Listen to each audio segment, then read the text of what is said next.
قرآن مجید فرقان حمید میں اللہ جل شانہ ارشاد فرماتا ہے وَعَاهِدْنَا إِلَىٰ إِبْرَاہِيمَ وَإِسْمَاعِيلَ أَن طَهِّرَ بَيْتِيَ لِلطَّائِفِينَ وَالْعَاكِفِينَ وَالرُّكَّعِ السُّجُودِ کہ ہم نے ابراہیم و اسماعیل سے یہ تاکیداً حکم فرمایا کہ میرا گھر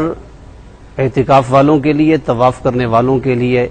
رکوع اور سجود کرنے والوں کے لیے پاک کرو۔ تو یہاں سے یہ پتہ چلتا ہے اعتکاف صرف شریعت مصطفیٰ صلی اللہ علیہ وسلم میں ہی نہیں بلکہ پہلی امتوں کے اندر بھی اعتکاف تھا، اور اعتکاف کے بہت زیادہ فضائل و برکات ابھی آپ نے سماعت فرمائے، حضور نے ارشاد فرمایا من اعتکف ایمانا و احتسابا غفر له ما تقدم من ذنبه، کہ جو ایمان اور احتساب کے ساتھ ماہ رمضان کے آخری 10 دنوں کا اعتکاف کرے گا، اللہ جل شانہ اس کے سارے گناہوں کو معاف فرما دے گا۔ جس طرح ابھی آپ نے سوال کیا کہ خواتین کے لیے کیا شرائط ہیں، وہی شرائط ہیں جو مردوں کے لیے ہیں، لیکن صرف خواتین کے لیے یہ ہے کہ وہ مسجد کے اندر اعتکاف نہیں کر سکتی، وہ اپنے گھر کے اندر جہاں وہ نماز ادا کرتی ہیں جسے مسجد بیت کہا جاتا ہے فقہی اصطلاح میں، جہاں پر خواتین نماز پڑھتی ہیں، اس کے لیے خاتون کا سمجھدار ہونا، عقل مند ہونا ضروری ہے، پاکی کے مسائل کا پتہ ہونا ضروری ہے، اور اعتکاف کے اندر کوئی اس طرح کی، چونکہ خواتین کے اندر یہ چیزیں بہت زیادہ پائی جاتی ہیں، باتیں کرنا یا پھر اس طرح کی جب دو خواتین مل جائیں تو بہت زیادہ اللہ معاف فرمائے وہ غیبت تک بھی کام پہنچ جاتا ہے۔ صرف خواتین کو ہی نہیں کہہ رہا، مردوں کے لیے بھی یہی صورتحال ہے۔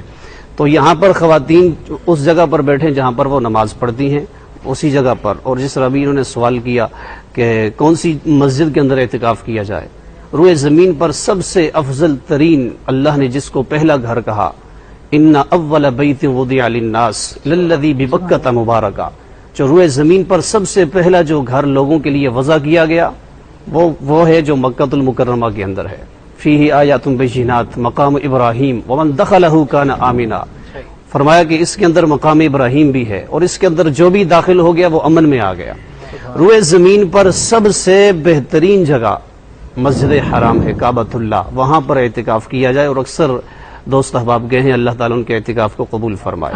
اس کے بعد دوسرے نمبر پر حضور کی مسجد، مسجد نبوی شریف، وہاں پر اعتکاف لوگ بیٹھتے ہیں، سب سے افضل جگہ وہ ہے۔ اس کے بعد پھر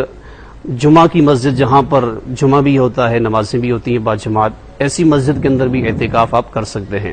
اور اس کے بعد ایسی مسجد جہاں پر جمعہ تو نہیں ہوتا، اکثر دیہاتوں کے اندر اس طرح کا معاملہ ہے کہ وہاں پر صرف 5 وقت کی نماز ہی ہوتی ہے، جمعہ کے لیے وہ دوسری بڑی جامع مسجد میں جاتے ہیں، تو ایسی مسجد کے اندر بھی اعتکاف کرنا ان کے لیے بالکل جائز ہے۔ یعنی کہ کسی بھی مسجد میں انتظامات کیے جائیں اعتکاف کے، وہاں پہ ہم بیٹھ سکتے ہیں۔ جی ہاں، وہاں پر مرد حضرات بالخصوص وہاں